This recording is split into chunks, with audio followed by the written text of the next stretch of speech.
ETV ప్రేక్షకులకి నమస్కారం. Triple detergents of శుభమస్తు కార్యక్రమానికి స్వాగతం. ఈనాడు శుభమస్తు కార్యక్రమంలోని గ్రహఫల మంచంలో గ్రహాల యొక్క స్థితిగతులు, వాటి యొక్క శుభాశుభ ఫలితాల గురించి పరిశీలిద్దాం. అలాగే ఈరోజు 12 రాసుల వారికి ఏ సంఖ్యలు కలిసి వస్తాయి, రంగుల యొక్క దిక్కుల యొక్క ప్రాధాన్యత, ఏ దేవతల్ని పూజించాలి, ఏ కార్యక్రమాలు ఏ రాసుల వారు చేపట్టాలి అనేటువంటి అంశాలతో పాటు పెళ్లి వేడుకల్లో తలంబ్రాలు ఓ ముఖ్యమైనటువంటి ఘట్టం. మరి ఆ చూడముచ్చటైనటువంటి ఘట్టం యొక్క విశిష్టత ఏమిటో ఈనాటి ఆంతర్యంలో పరిశీలిద్దాం. శ్రీ విజయనామ సంవత్సరం మాఘమాసం, ఉత్తరాయణం, శిశిర ఋతువు. ఈ రోజు మాఘశుద్ధ ద్వాదశి ఆధ్యాత్మిక కార్యక్రమాలకి బాగా పనికి వస్తుంది. అలాగే వారం జయవారం లేదా మంగళవారం. ఈ రోజు చేపట్టేటువంటి కందుల దానం, అలాగే సుబ్రహ్మణ్య స్వామి యొక్క ఆరాధన కుజుడు ద్వారా ఏర్పడేటువంటి ప్రతికూల పరిస్థితుల్ని నివారిస్తుంది. ఈ రోజు నక్షత్రం ఆరుద్ర నక్షత్రం. ఈ ఆరుద్ర నక్షత్రంలో ఈ రోజు పుట్టేటువంటి వారికి ఎటువంటి దోషం లేదు, శుభప్రదమైనది. అలాగే ఆరుద్ర నక్షత్రంలో ఈ రోజు పుట్టేటువంటి వారికి రాహు మహాదశతో ప్రారంభమవుతుంది. ప్రస్తుతం రాహు యొక్క స్థితి తులాక్షేత్ర స్థితి. శని కుజుల యొక్క యుతి ఉంది కాబట్టి ఏ దోష నివృత్తికే మినుముల దానం, దుర్గా సప్తశతి బాగా ఉపకరిస్తాయి. ఇక ఈ రోజు 12 రాసుల వారికి ఏర్పడేటువంటి శుభాశుభ ఫలితాలు పరిశీలిద్దాం. ముందుగా మేషరాశి. ఈ రోజు మేషరాశి వారిని పరిశీలించినట్టయితే భాగస్వాముల విషయంలో జాగ్రత్తతో కూడినటువంటి సంభాషణలు తప్పనిసరి. స్థిరాస్తి విషయాల్లో అనుకూలతకే చేసేటువంటి ప్రయత్నాల్లో జాప్యాలు కొనసాగుతాయి. కుటుంబ వ్యవహారాలు చిరు సమస్యలు తలెత్తుతాయి. నూతన కార్యక్రమాల విషయంలో జాగ్రత్తతో కూడినటువంటి నిర్ణయాలు తప్పనిసరి. ఆరోగ్య పరిరక్షణకై చేసేటువంటి ప్రయత్నాలు కొంతవరకు ఊరట కలిగిస్తాయి. ఈ రోజు మీ అదృష్ట సంఖ్య 9. ఎరుపు వర్ణం ధైర్యాన్ని కలిగిస్తుంది. దక్షిణ దిశ ప్రయాణాలు శుభకరం. అనుకూల దైవం ఆంజనేయ స్వామి. ఈ రోజు మీరు ఆంజనేయ స్వామిని దర్శించి నమస్కరించి భక్తి శ్రద్ధలతో పూజించడం ద్వారా మనోధైర్యం పెరుగుతుంది. తద్వారా ప్రతికూలతని ఎదుర్కొనేటువంటి శక్తి సామర్థ్యాలు పొందగలుగుతారు. విద్యా సంబంధిత విషయాలు, ప్రక్రియలు ఈ రోజు మీకు లాభిస్తాయి. ఈ రోజు వృషభ రాశి వారిని పరిశీలించినట్టయితే వ్యాపార ప్రయోజనాల్ని సాధించగలుగుతారు. వృత్తిలో అభివృద్ధి గోచరిస్తుంది. విద్యాపరమైనటువంటి అంశాలు బాగానే కలిసి వస్తాయి. గృహ విషయాల్లో ఆశించినటువంటి ఫలితాలు పొందగలుగుతారు. విద్యాబలం చేకూరుతుంది. ఆరోగ్యంలో మెరుగైనటువంటి మార్పులు ఆనందాన్ని కలిగిస్తాయి. ఈ రోజు మీ అదృష్ట సంఖ్య 5. ఆకుపచ్చ వర్ణం రక్షణకి తోడవుతుంది. తూర్పు దిక్కు ప్రయాణాలు శుభకరం. అనుకూల దైవం మహాకాళి. ఈ రోజు మీరు మహాకాళి అమ్మవారిని దర్శించి నమస్కరించి భక్తి శ్రద్ధలతో పూజించడం ద్వారా విఘ్నాలు దూరం అవుతాయి, విజయాలు దగ్గరవుతాయి. గృహ సంబంధిత కార్యాలు, కార్యక్రమాలు ఈ రోజు మీకు లాభిస్తాయి. ఈ రోజు మిథున రాశి వారిని పరిశీలించినట్టయితే వ్యాపార కార్యక్రమాల్లో ఏర్పడినటువంటి జాప్యాలను నివారించుకోగలుగుతారు. వృత్తిలో అభివృద్ధి గోచరిస్తుంది. ఉద్యోగ సంబంధిత కార్యక్రమాల్లో ప్రశాంతతగా చేసేటువంటి ప్రయత్నాలు బాగానే కలిసి వస్తాయి. క్రీడా వ్యవహారాల్లో చిరు సమస్యలు తలెత్తుతాయి. నూతన కార్యక్రమాలు విద్యాపరంగా చేపట్టగలుగుతారు. ఆరోగ్యంలో ప్రతికూలత ఉన్నప్పటికీ నెట్టుకు రాగలుగుతారు. ఈ రోజు మీ అదృష్ట సంఖ్య 3. పసుపు వర్ణం త్వరితగతిని శుభాల్ని కలిగిస్తుంది. ఈశాన్య దిక్కు ప్రయాణాలు శుభకరం. అనుకూల దైవం మహాగణపతి. ఈ రోజు మీరు మహాగణపతిని దర్శించి నమస్కరించి పూజించడం ద్వారా ఆర్థిక పరమైనటువంటి అభివృద్ధి గోచరిస్తుంది. వ్యాపార నూతన నిర్ణయాలు ఈ రోజు మీకు లాభిస్తాయి. ఈ రోజు కర్కాటక రాశి వారిని పరిశీలించినట్టయితే వృత్తిపరమైనటువంటి వ్యవహారాల్లో ఆటంకాలను చవిచూస్తారు. నూతన కార్యక్రమాల విషయంలో జాప్యాలు కొనసాగుతాయి. వ్యాపార విషయాల్లో జాగ్రత్తతో కూడినటువంటి నిర్ణయాలు తప్పనిసరి. గృహ విషయాల్లో చిరు సమస్యలు ఏర్పడతాయి. నూతన కార్యక్రమాలు ప్రారంభించే ముందు ఆచితూచి నిర్ణయాలు తీసుకోవడం ద్వారా మాత్రమే విజయాలు సిద్ధిస్తాయి. ఆరోగ్య విషయంలో ఖర్చులు పెరుగుతాయి. ఈ రోజు మీ అదృష్ట సంఖ్య 2. తెలుపు వర్ణం ప్రశాంతతను పెంచుతుంది. తూర్పు దిక్కు ప్రయాణాలు శుభకరం. అనుకూల దైవం ఈశ్వరుడు. ఈ రోజు మీరు శివాలయాన్ని దర్శించడం, ఈశ్వరుడికి అభిషేకాదులు నిర్వహించడం వంటి కార్యక్రమాలు గ్రహ అతి ప్రతికూలతని దూరం చేస్తుంది. ఆధ్యాత్మిక కార్యాలు, కార్యక్రమాలు ఈ రోజు మీకు లాభిస్తాయి. ఈ రోజు సింహరాశి వారిని పరిశీలించినట్టయితే వ్యాపార కార్యకలాపాలు సజావుగా పూర్తి చేయగలుగుతారు. మానసిక ధైర్యం పెరుగుతుంది. చేపట్టేటువంటి కార్యక్రమాల్లో ఆత్మవిశ్వాసం కలిసి వస్తుంది. వృత్తి, ఉద్యోగ సంబంధిత కార్యక్రమాల్లో ప్రాధాన్యత సంపాదించుకోగలుగుతారు. విద్యాపరమైనటువంటి బలం చేకూరుతుంది. గృహంలో ఆనందకర సంఘటనలు కొనసాగుతాయి.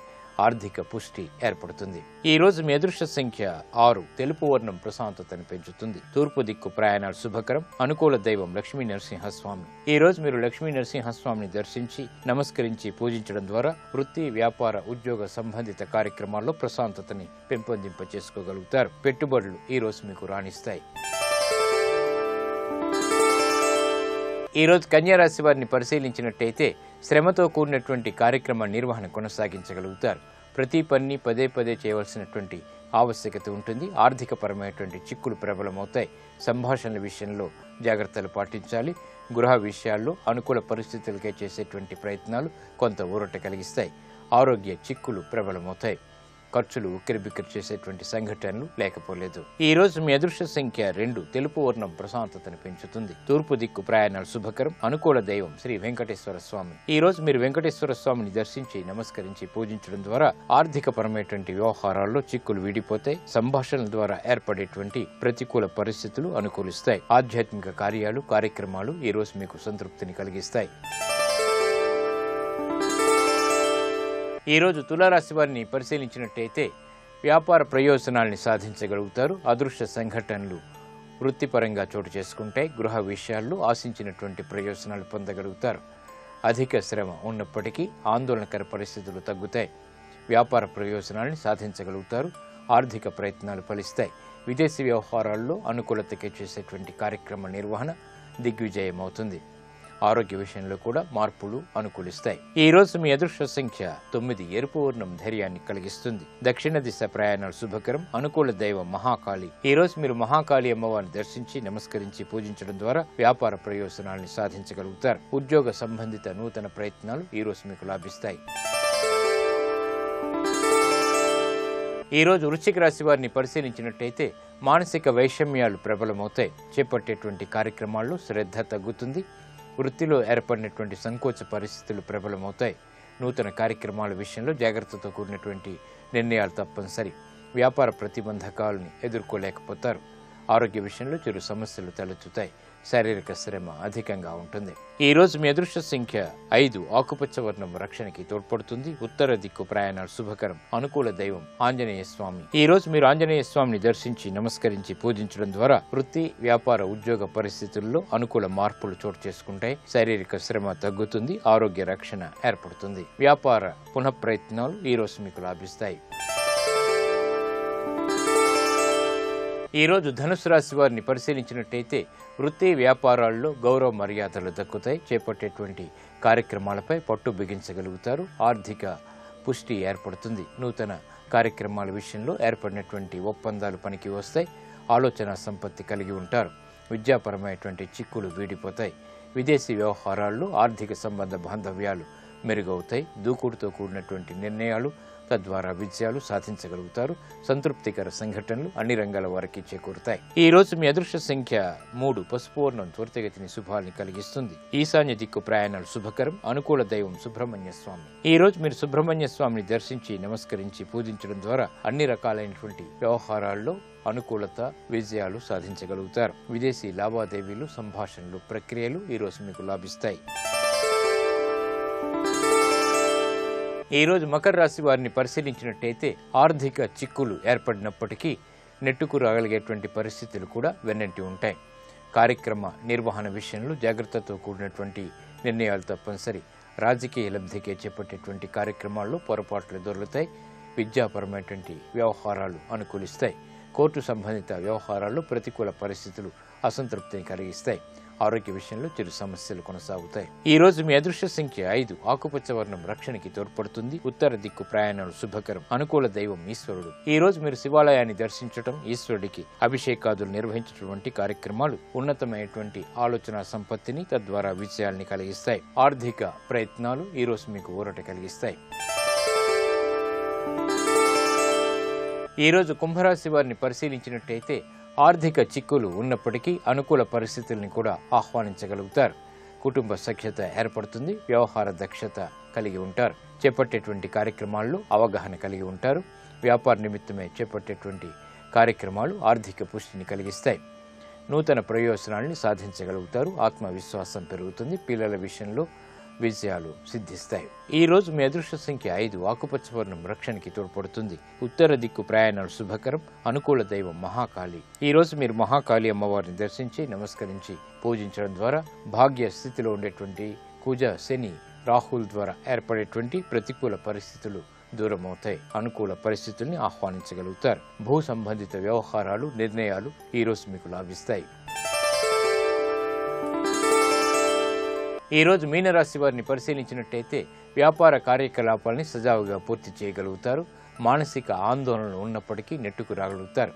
నూతన విద్యా ప్రయత్నాలు బాగా కలిసి వస్తాయి. విదేశీ వ్యవహారాల్లో పొరపాట్లు దొర్లుతాయి కాబట్టి జాగ్రత్తలు పాటించాలి. ఆర్థిక వ్యవహారాల్లో మొదట ప్రతికూలత, తర్వాత అనుకూలత సిద్ధిస్తాయి. ఆరోగ్య విషయంలో జాగ్రత్తలు పాటించాలి. ప్రయాణాల విషయంలో కూడా. ఈ రోజు మీ అదృష్ట సంఖ్య 2. తెలుపు వర్ణం ప్రశాంతతను పెంచుతుంది. తూర్పు దిక్కు ప్రయాణాలు శుభకరం. అనుకూల దైవం ఈశ్వరుడు. ఈ రోజు మీరు శివాలయాన్ని దర్శించడం, ఈశ్వరుడికి అభిషేకాదులు నిర్వహించడం వంటి కార్యక్రమాలు గ్రహ అతి ప్రతికూలతను దూరం చేస్తుంది, ప్రమాదాలని నివారింపచేస్తుంది. ఆర్థిక లావాదేవీలు ప్రయత్నాలు ఈ రోజు మీకు లాభిస్తాయి.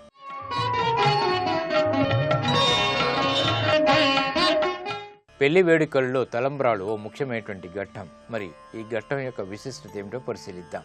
ఆర్షధర్మాన్ని పాటించే సంప్రదాయ వివాహ వేడుకల్లో తలంబ్రాల ఘట్టం ఓ చూడముచ్చటైనటువంటి వేడుక. ముసిముసి నవ్వులతో వధూవరులు ఒకరి శిరస్సులపై మరొకరు తలంబ్రాల్ని ధరించే ఈ ఘట్టానికి ఎంతో పరమార్థం ఉంది. ఈ తలంబ్రాల ఘట్టాన్ని అక్షితారోహణం అంటారు. తలపై పోసే ప్రాలు అనగా బియ్యం కాబట్టి అది తలంబ్రాలు అయింది. పురోహితుడు వధువు దోసిల్లో 2 సార్లు అక్షింతలుంచి ఆవు నెయ్యి చల్లుతారు. అలాగే వరుణి దోసిల్లోనూ ఉంచి వధువు దోసిలి కింద వరుణి దోసిలి ఉంచుతారు. ఆ తర్వాత వధువరులు ఆ అక్షింతల్ని ఒకరి శిరస్సులపై మరొకరు పోసుకుంటారు. ఈ సందర్భంలో పురోహితులు చదివేటువంటి మంత్రాల్లో ఎన్నో అంతరార్థాలుంటాయి. వధువరులకు పుణ్యం, వృద్ధి పొందాలి, శాంతి, పుష్టి, తుష్టి, వృద్ధి కలగాలి, విఘ్నాలు తొలగాలి, ఆయురారోగ్యాలు కలగాలి, క్షేమం, మంగళాలు కలగాలి, శుభకర్మలు వృద్ధి చెందాలి అని మంత్రపూర్వకంగా ఆశీర్వదిస్తారు. తలంబ్రాలకు పసుపు కలిపినటువంటి బియ్యాన్ని ఉపయోగిస్తారు. తద్వారా బృహస్పతి యొక్క రక్షణ ఏర్పడుతుంది. కాబట్టి బృహస్పతి చంద్రుల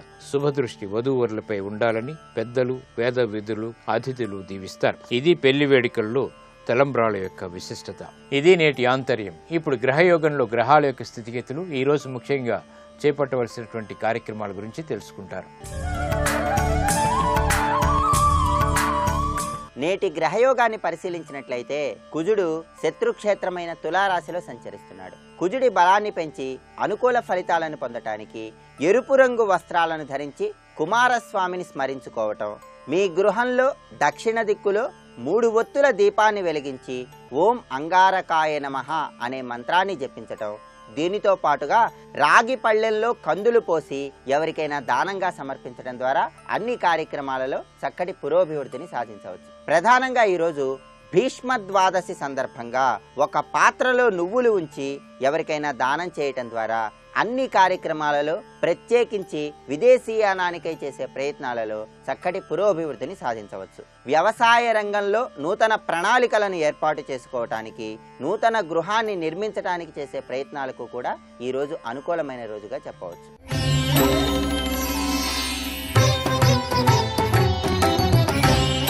మీరు ఏదైనా స్థిరాస్తిని కొనుగోలు చేసే ముందు ఆ కొనుగోలు అన్ని విధాలా అనుకూలించాలంటే దైవబలం రీత్యా ఏం చేయాలి? భూస్వరూపమైనటువంటి నాగదేవతను ఆరాధన చేయటం ద్వారా, పుట్టలో పాలు పోసి చలిమిడిని నివేదన చేయటం ద్వారా నాగదేవత యొక్క అనుగ్రహాన్ని పొంది స్థిరాస్తి కొనుగోలు విషయంలో అన్ని విధాలా మీకు ప్రయోజనం కలగటానికి ఆస్కారం ఎంతగానో ఉంది.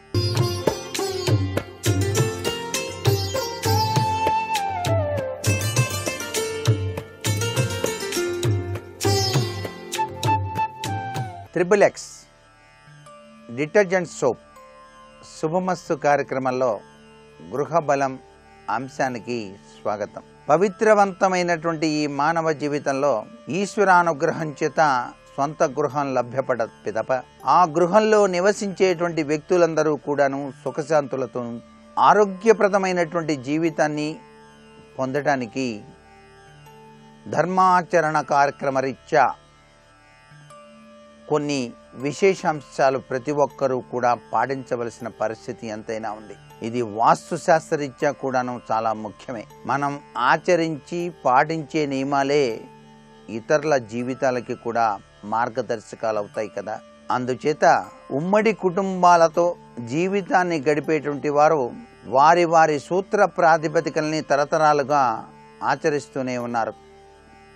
కానీ ఎవరికి వారు విడిపోయిన తరువాత, సొంతగా గృహాలు కట్టుకున్న తర్వాత తమ పెద్దలు చెప్పినటువంటి చక్కటి ఆచరణీయ సూత్రాల్ని ఆచరించకపోవటం వల్లనే అనేక విపత్కరమైనటువంటి ప్రభావాలకి గురవుతున్నారు అని చెప్పేసి చెప్పడంలో ఏమాత్రం సందేహం లేదు. అందుచేత ప్రతి గృహిణి, ప్రతి గృహ యజమాని కూడా తాము ఆచరించి తమ పిల్లలకు మార్గదర్శకం కావాలి. అందుచేత సాయం సంధ్యా సమయంలో ఎవ్వరూ కూడా గృహంలో నిదురించరాదు అనే ముఖ్యమైన సూత్రం చెప్పండి. మీ పిల్లలకు చెప్పండి, పెద్దలకు చెప్పండి, మీరు ఆచరించండి. సాయం సంధ్యా సమయం అనేటువంటిది చాలా గొప్ప విశేషం. లక్ష్మీదేవి అటువైపుగా వెళుతూ చూస్తుంది, ఏ ఇంట్లో ఈ సమయంలో నిద్రపోతారు. అలా పోయినప్పుడు జ్యేష్ఠాదేవిని పంపిద్దామని. జ్యేష్ఠాదేవి ఆమె కూడా ఎదురుతున్నలు చూస్తూ ఉంటుంది, నాకు ఇల్లు కావాలి కదా, ఎక్కడ ఉండాలని. సాయం సంధ్యా సమయంలో నిద్రపోయే వాళ్ళ ఇంట్లోకి గవక్కున దూరేస్తుంది. అందుచేత సాయం సంధ్యా సమయంలో ఎటువంటి పరిస్థితుల్లో కూడా నిద్రించరాదు అనే ముఖ్య సూత్రాన్ని ప్రతి ఒక్క గృహిణి, గృహ యజమాని తప్పనిసరిగా ఆచరించాలి. చాలా మందికి గడప మీద తలబెట్టి నిద్రించే అలవాటు ఉంటుంది.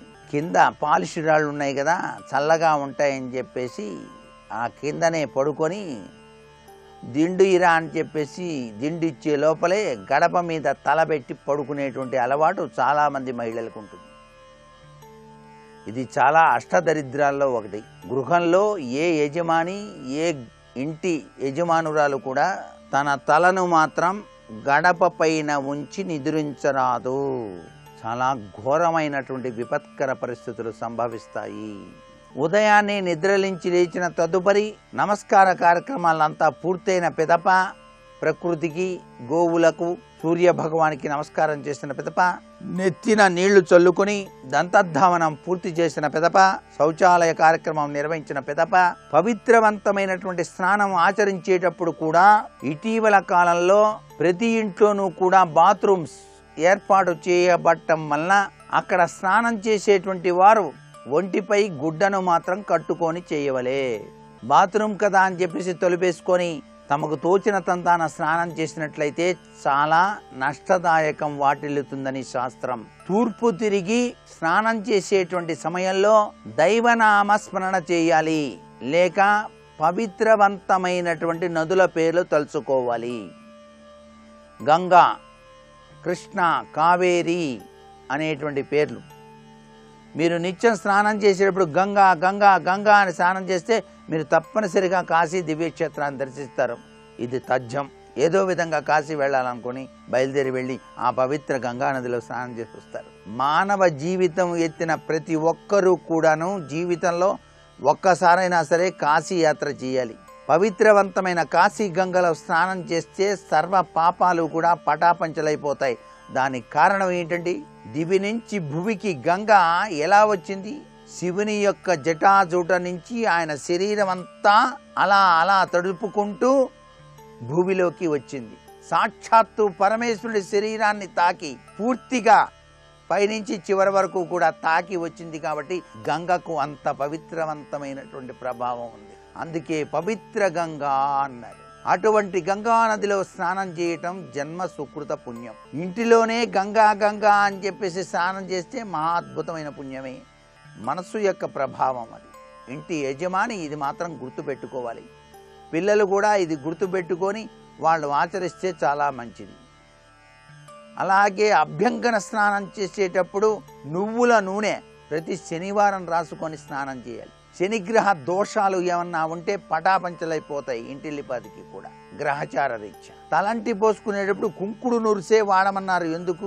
కుంకుడు కాయలో ఔషధీయుక్తమైనటువంటి తత్వం ఉంది. అది జుట్టునే కాదు మనసుని కూడా పవిత్రత చేసేటువంటి స్వభావం. తెలియకుండా కంట్లో నురుసుపడ్డా కంటికి సంబంధించిన జబ్బులు కూడా రావు. ఎంత గొప్ప అదృష్టం ఈ భారతదేశంలో పుట్టిన ప్రతి వాళ్ళకి. ఆ కుంకుడుకాయలు మానేశారు.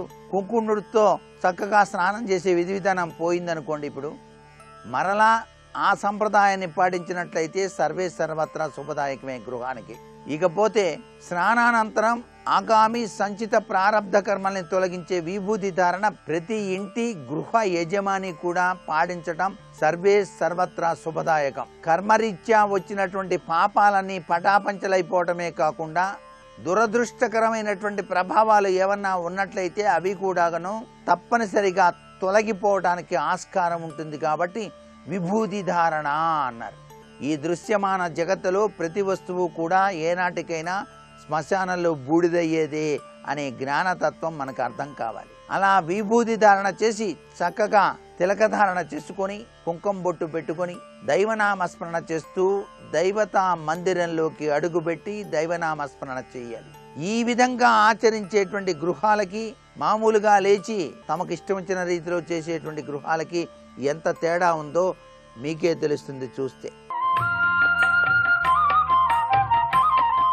నేటి వాస్తు సందేహాన్ని గనక పరిశీలన చేసినట్లయితే ఒక స్థలాన్ని కొనుగోలు చేసినప్పుడు ఆ స్థలంలో అదృష్టం పట్టడానికి స్థల శుద్ధి విషయంలో పాటించవలసిన నియమం ఏమిటి అన్నది ప్రశ్న. ఒక చక్కటి స్థలాన్ని మీరు కొనుగోలు చేసి ఆ స్థలంలో గృహ నిర్మాణం ప్రారంభించాలనుకున్నప్పుడు ముందుగా ఒక వారం రోజులు ముందుగానే ఆ స్థలాన్ని దున్నించి దానిలో నవధాన్యాలు అనేటువంటివి చల్లి కొద్దిగా నీరు గనక చల్లినట్లయితే 7 రోజుల్లో గనక ఆ నవధాన్యాలు గనక మొలకెత్తినట్లయితే ఆ స్థలం మీ పురోభివృద్ధికి సహకరిస్తుంది అనేటువంటి సూత్రం తప్పనిసరిగా వాస్తుశాస్త్రంలో చెప్పబడ్డది. ఆ స్థల శుద్ధి చేసిన తదుపరి గోవు యొక్క కాలి గిట్టల యొక్క ప్రభావం అంటే ఆ స్థలమంతా కూడా గోవును తిప్పాలి. గోవు పరమ పవిత్రవంతమైంది కాబట్టి అలా తిప్పిన తదుపరే గృహ నిర్మాణం ప్రారంభించండి. సర్వే సర్వత్రా శుభం చేకూరుతుంది సుమా. మరికొన్ని ముఖ్య విషయాలు రేపటి శుభమస్తు కార్యక్రమంలో తెలుసుకుందామా? మరి సర్వే జనా సుఖినో భవంతు.